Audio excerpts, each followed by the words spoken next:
brethren in Garden City. We are starting a series on Married for Life, and we're going to have some exciting things.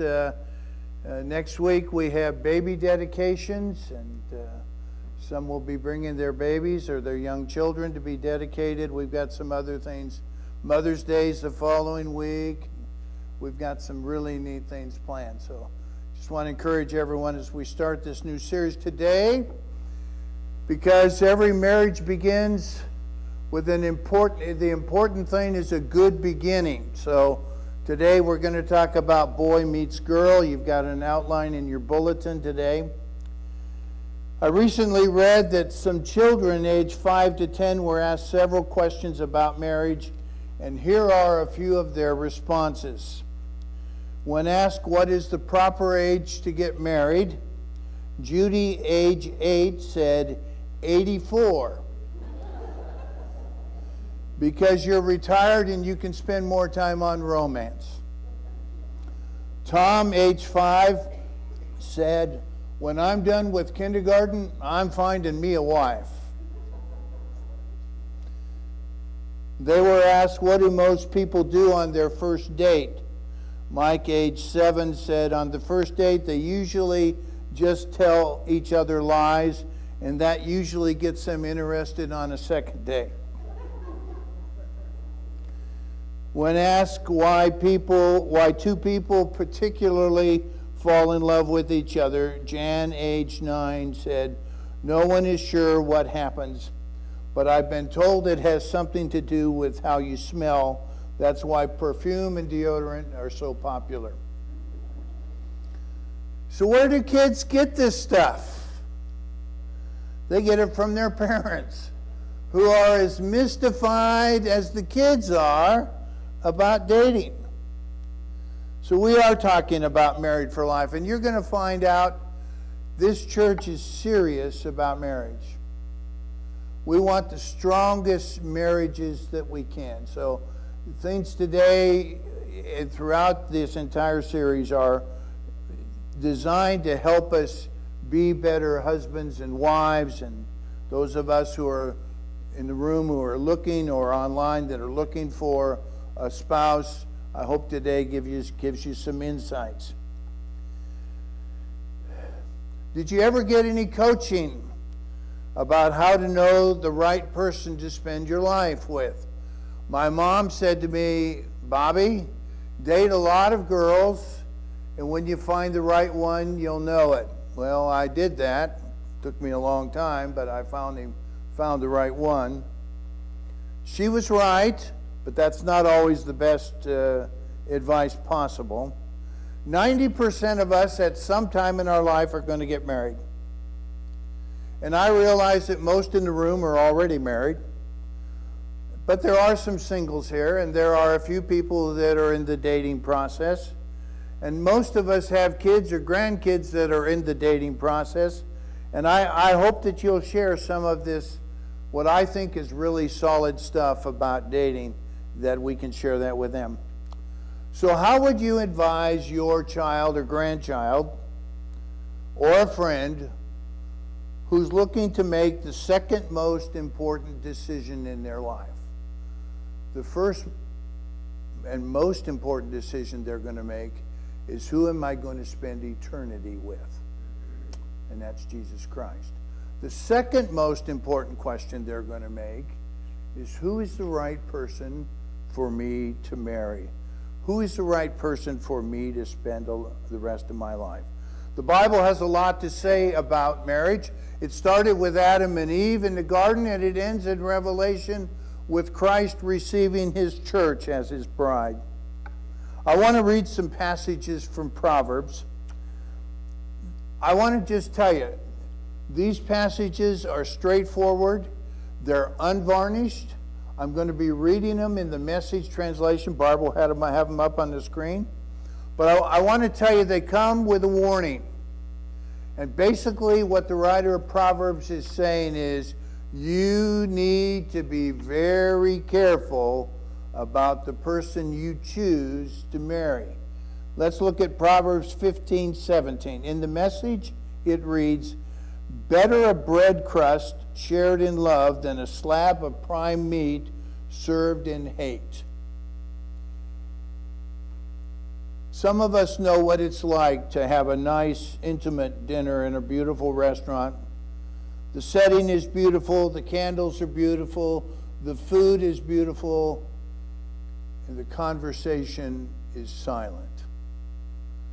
We're looking at each other like, what in the world are we doing here?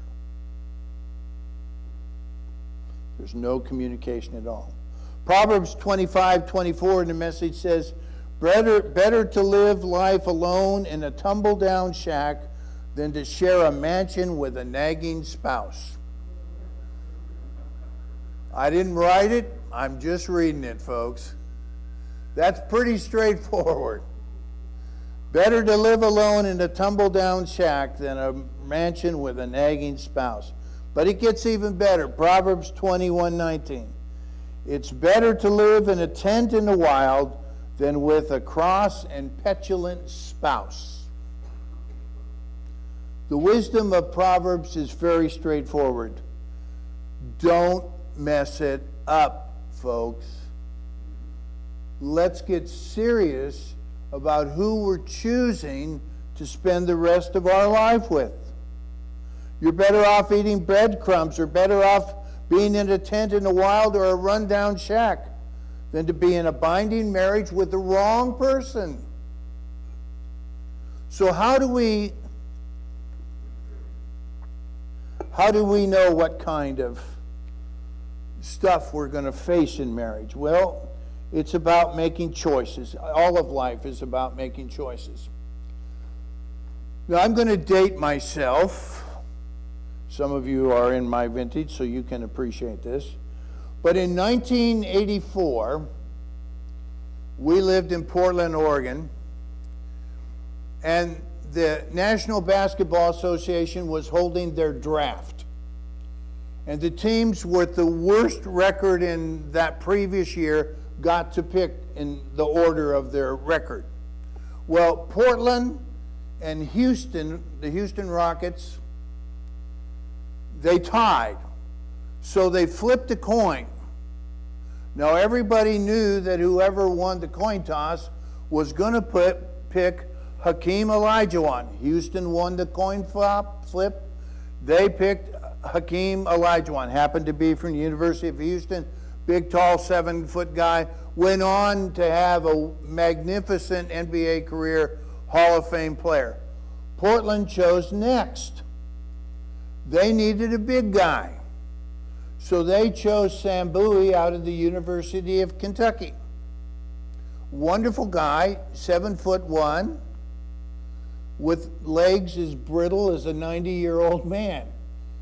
He spent all of his career on the bench with broken legs and broken bones and never had a significant career at all. Chicago picks number 3. Now, don't put it up there yet, Barb. Who do you think they picked? Who? Michael Jordan. Why would you pick Sam Bowie over Michael Jordan? Now, those of you who don't know anything about basketball, let me just say Michael Jordan's the greatest basketball player of all time. Even today, I don't care about LeBron.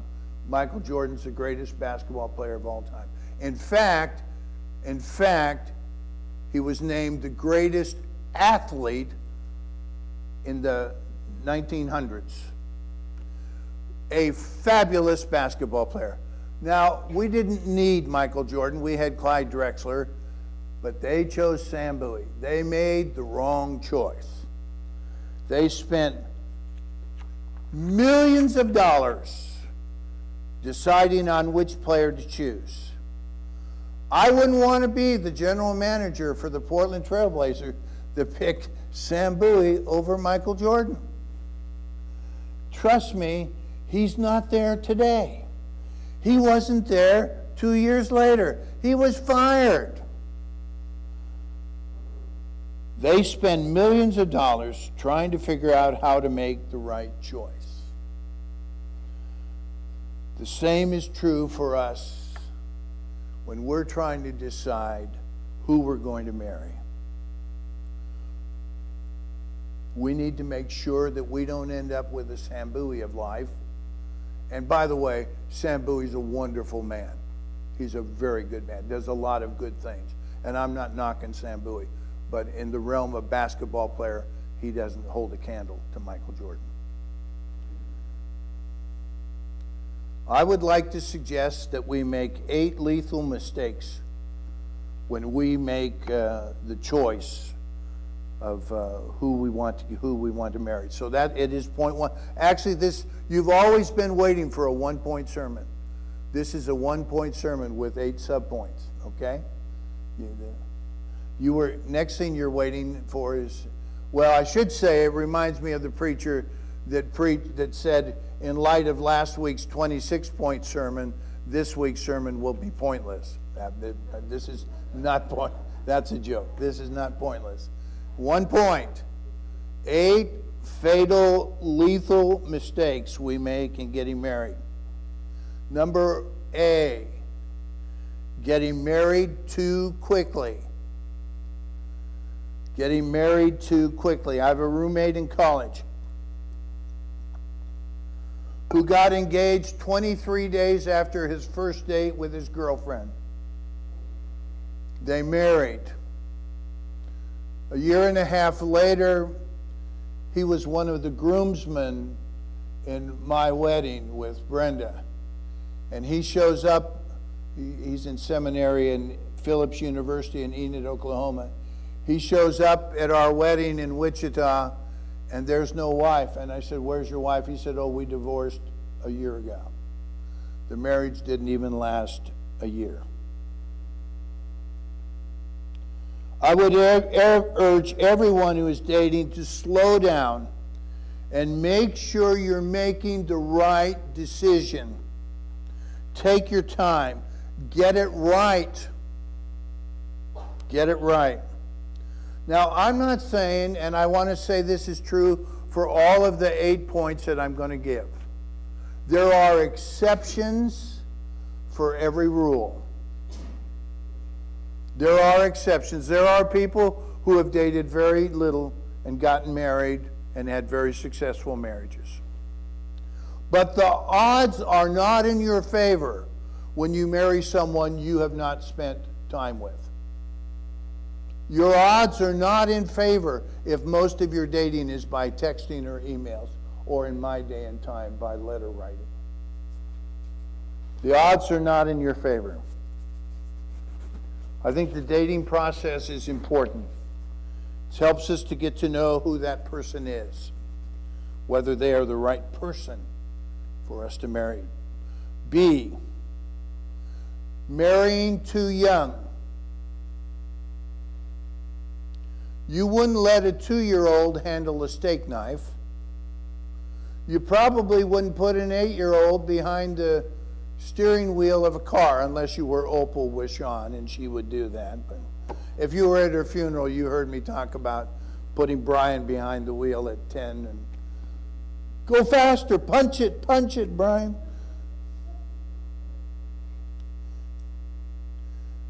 This is the most important decision of your life. Maturity matters. 45% of all marriages end in divorce. The highest percentage of those who divorce are those who are married before the age of 18. The highest percentage, it's not even close. If they haven't even graduated from high school, if they've never graduated from high school, never even went on and got their GED, and I'm not knocking education, folks. Okay, I watched my dad at age 51 go get his high school diploma. So I'm not knocking people who drop out of high school because of situations and then go back and get it. But I am telling you, the statistics are very much against an 18-year-old getting married. Again, there are exceptions. We all know them. Psychiatrists say that up until the age 25, most of us are still learning to process life. We're not ready to get married. Bottom line is, make sure you're grown up before you get married. Now, I want to tell you an exception to the rule. And this is as bizarre an exception to the rule as you could have ever heard. So when Brenda and I were in East Tennessee in seminary, we preached in 2 different churches there. And in one of the churches there was this wonderful, wonderful couple, and it was obvious that he was quite a bit older than her, and she was in her 60s. Her husband was in his 70s. They had a 47-year-old son, so that meant he was born in like 1929. Just put things in perspective for that day and time, okay?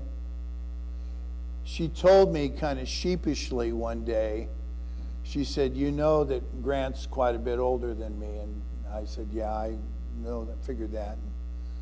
And she said, he was 26 when we got married, and I was 13. Wow, yeah, you got the same thing I did. Wow, today you would go to prison for that, honestly. Their marriage worked. They were an exception to the rule. They also were very devout Christians, and they committed their marriage to Christ, and I think that was a significant reason as to why, even though there was such a disparity in age and she was so very, very young, that their marriage survived. All right, C. Don't get too eager to marry. When we get too eager to marry, sometimes we feel peer pressure. We got to get married. We got to get married. We got to get married. Everybody's getting married. They say to you, why are you not married? If you're a single bachelor in the room, you probably have been asked hundreds of times, why haven't you ever married? I have a friend named David. Wonderful friend. He and I graduated together in 1971 and from Bible college, and he did not want to be one of the 4 of us. I was one of the 4. He didn't want to be one of the 4 that was graduating and wasn't married. So as quickly as possible, he found a girl and he married her.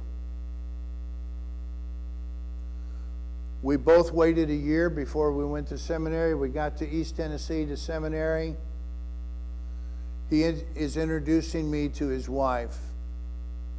And I'm going, you got to be kidding me. He married the first person he came across.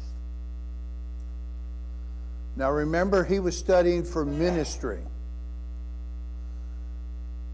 This lady drank like a fish, smoked and cussed like a sailor, and it was a disaster. And after the first semester, he went home, took her home to Oregon. They divorced. It was absolutely a disaster. He felt so pressured to marry her. He went on the police force and married then a wonderful lady. We count them as some of our closest and best friends. But he felt pressured. Pressured to get married. Don't let people pressure you to get married. Don't be eager to marry. All right, D. When you have too few shared experiences. You need to share life together. And I'm not talking about living together. Please don't misunderstand me. I'm talking about dating each other enough that you know when you go through a tough time how that person's going to handle it. Don't just marry them because they look good or they have a great job. Here's how it goes. You tell me if I'm wrong. When a girl goes on her first date and she goes back to her girlfriends, what do they want to know? Does he have a job? What kind of job does he have? When a guy goes on a date and he comes back to his friends, to tell them about the first date, what's the first thing they want to know? What does she look like? What does she look like? We don't care about how functionable she is. What does she look like? 1 Samuel 16:17. The Lord has some things to say about it. The Lord said to Samuel, don't look, this is the choosing of a king. The same goes true in choosing a spouse. Do not look on his appearance or on the height of his stature, because I have rejected him. For the Lord sees not as man sees. Man looks on the outward appearance, but the Lord looks on the heart. It's all about their heart. When you begin to share experiences in life in the dating process, you find out how much integrity they have, how much honesty they have. You find out how they treat each other, how they treat people in the real world. You find out what their values are. You find out what sort of spiritual commitment they have.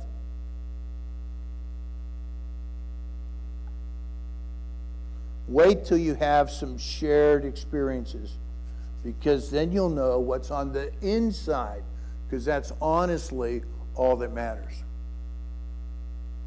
The outside is the outside, folks. E. Too tied to our parents and families. Don't get married to please your parents. Sometimes we are so tied to our parents or families, we can't function as a married couple. We can't give ourselves fully to the spouse because the family keeps getting in the way. You know where it is. Some of you may have experienced that. Don't let parents put guilt on you either. I have a friend, I will call his name Fred.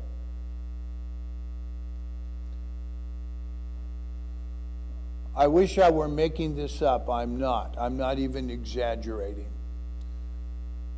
Fred's daughter was giving birth to their first grandchild in another state.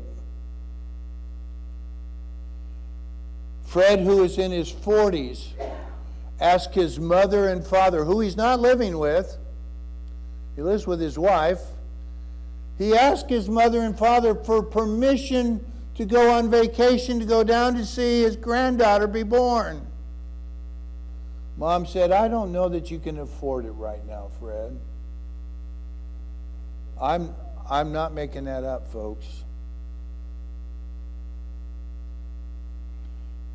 Genesis 2:24 says, therefore a man shall leave his father and his mother and hold fast, or the old translation says, cleave to his wife, and they shall become one. It means to leave your family and be committed to your wife. Now, we know another family in East Tennessee. We lived in the Hicks, but we lived in the sticks with the hillbillies. Okay, we did. Well, I'm just going to be honest with you. We had spittoons in the church. They grew tobacco in front of the parsonage. That's where we lived. Okay, so in the other church we were in East Tennessee, true story, we met this couple. They were engaged, and I said, well, when are you going to get married? Well, we're not going to get married till each of our mothers has died. And I said, how long have you been engaged? 23 years. We're on our second wedding ring, engagement ring. And by the way, you really would want that young lady, because she was quite a piano player. She was a pianist for the church. True story, folks. I'm not making this stuff up. We get so tied to our families, we never let our marriage get a chance to be going. All right, F. We have unrealistic expectations of the future. Some of us get married, we think all of our problems are solved. Let me just tell you, nothing could be further from the truth. 1 Corinthians 7:28 says, but if you do marry, you have not sinned, and if a betrothed woman marries, she has not sinned. Yet those who marry will have worldly troubles, and I would spare you that. Some of us are going to face unbelievable things in our marriages. And I don't have permission to say this, but I'm going to say it, and I know it will be okay. When Miss Opal passed away here a few weeks ago, I got the obituary from Garnan's, and I immediately called Diane, and I said, Diane, I said, this says there's another daughter besides Beverly that died. She said, yes, Mom and Dad, their very first child went full term and was stillborn. And her exact words to me were, can you imagine the excitement of the expectation of your first child being born and the devastation to know that the baby is dead? Am I right, Diane? It's exactly what she told me. We have this pie in the sky expectation. We get married, everything is going to be a piece of cake. There are not going to be any problems. There's not going to be health issues. There are not going to be financial issues. There's not going to be whatever issues. Do not live in a world with unrealistic expectations. Every couple I marry, I ask them, what are your expectations? What are your expectations of your husband-to-be or your bride-to-be? All right, G. One or both of you are unhealthy. When you buy a car today, you can get a thing. Don and I were talking about this earlier today. When you buy a car today, you can get a thing called a Carfax. And it will tell everything you need to know about that car. You can buy your car today with your eyes wide open. Don't you wish that you knew everything about the person you're about to marry? Now, I'm not going to suggest to you that you go get a KBI investigation of them. I love a TV show called Bull, and one of the ladies on that show did a background check on the guy she was dating. It did not go well. Let me just put it that way. Every one of us has had our heart broken. And I put a little note in my sermon, I just added it in there. If we didn't have broken hearts, there would be no need for country music. Amen. But you know what, folks? You need to know if they have character flaws. You need to know if they have integrity issues or if there's anything flaky about sexual issues. I'm going to tell you right now, if you're a codependent, and there's some of us in the room, I count myself as one, my greatest joy is trying to fix people. I'm just going to tell you, you can't fix them. Don't think you can marry them and fix them, because you can't. You can't do it. All right, H. Marry total opposites. The old saying is opposites attract. That is absolutely false. When I do premarital counseling, I often use a computer program called Prepare and Enrich. It's a really neat program. Each person in the couple does it, answers several questions, and then they send it in, and the computer spits out to them and to me, gives me more detail than it does them. It points out the areas where they are similar and the areas where they are not similar. And those are called red flags, folks. We're looking for similarities, not red flags. The greater the similarities, the greater chance the marriage will last. That is doubly so in spiritual life. I want to read for you a passage that most of us in this room have heard before. 2 Corinthians 6:14. It's actually the passage I had Karen put as the scripture, even though it's the last one I'm reading. I'm going to read it from the Message. Now let me just tell you, when Eugene Peterson wrote the Message, he wasn't messing around. He's pretty blunt about what he says. Okay? So let me read 2 Corinthians 6:14 in the Message. We remember the passage about don't be unequally yoked. That's the passage, okay? Here's what Eugene Peterson writes. Don't become partners with those who reject God. How can you make a partnership out of right and wrong? That's not partnership, that's war. Wow. And I'm going to tell you, don't think you're going to convert your spouse, your future spouse, to your spiritual position. Does it happen? Yes, it does. I am so grateful that every Sunday I can walk out of church and my wife and I can talk about what we talked about in church because we share the same spiritual connection. But I want to tell you, I know people who are listening today who can't go home and talk about Jesus Christ.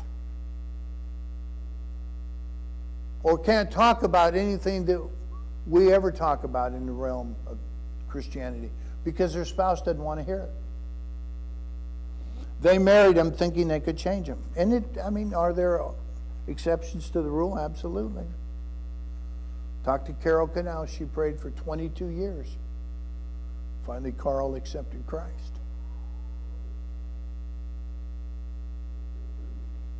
All right, let's get to the conclusion. Today, the most important thing that you need to know, and everything we're going to talk about the next 4 or 5 weeks, the most important thing you need to know is that at the Church of the Brethren, we take marriage serious. We want to provide whatever tools we can to help every person in our church community in their marriage. And that's the conclusion. We take marriage seriously around here. Now I'm going to tell you how seriously we take it. The final sermon is going to be called Sacred Promises. And on that Sunday, May 22nd, put it on your calendar, I'm inviting every couple that would like to renew their vows to join me on stage, and we're going to have a wedding ceremony. Now, I will tell you, I got permission. I talked to Vaughn. He said, count Connie and me in. And then I thought, I better talk to the nurture chairman, because she has something to say about what we do in worship. So I called Diane, and her exact words were, Max and I are going on vacation, but we are not going on vacation now. We will be there. An hour later, and I can put the picture on Facebook if you want. An hour later, Max sends me a picture. He said, she's already got the dress picked out for the wedding. The next text from her says, I just sent a text to all 3 of my sons. So I'm inviting all of you to come and join us up here. I will tell you, you might want to come with a camera. The preacher is not going to wear a Hawaiian shirt. I've already ordered a tuxedo. Woo! So we're going to renew our vows. And then we're going to have cake and punch and whatever Diane's got figured out back there. It's going to be a fabulous, fabulous service. I don't know how many people, we may have them down here, but we're gonna do a wedding. And we're going to renew our vows to our spouses. We're going to do everything we can in these next 4 or 5 weeks to gain some tools to make our marriages better and better and better and better. And this is just the beginning, as we talked about boy meets girl. All right. It's time for our closing song. It's a wonderful... I thought about it as I was looking at the bulletin. I didn't realize we're talking about getting married, and, you know, some people in the room are saying, well, you know, I hope God can provide a way for me to get married. Well, the